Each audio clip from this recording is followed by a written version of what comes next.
23, 58, 35. It is 85 seconds to midnight according to the Doomsday Clock, and that means that the world is closer to catastrophe than it ever has been before. A whole 4 seconds later than it was last year. The clock, administered by the Bulletin of the atomic scientists, was created in 1945 by Einstein, Oppenheimer, and key scientists from the Manhattan Project. This was done to convey just how close the Earth was to catastrophic destruction, and is calculated based on a myriad of factors. In 1953, the clock reached 2 minutes to midnight following the development and testing of the hydrogen bomb.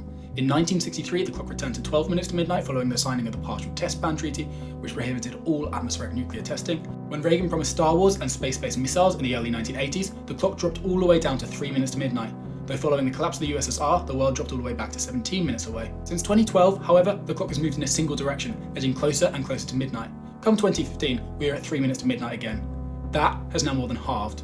So why are we here? Well, there is of course the ongoing war in Ukraine, Trump's threats over Greenland, and the seemingly ongoing collapse of the international order as we know it. The return of great power competition, the potential impacts of bioweapons, an ever less free global media landscape, and this month's expiration of the START Treaty, which limits nuclear proliferation and thus an arms race, are all cited as reasons.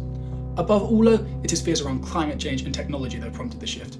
Global warming is rapidly reducing the productive capacity of this planet, as well as ravaging hundreds of millions of people, and wars over resources and water appear imminent. Lack of technology regulation, as Trump codified in his so-called Big Beautiful Bill, meanwhile has sparked concerns about the potentially unlimited damage of AI, with further concerns it's showing signs of sentience and replacing human autonomous capacities.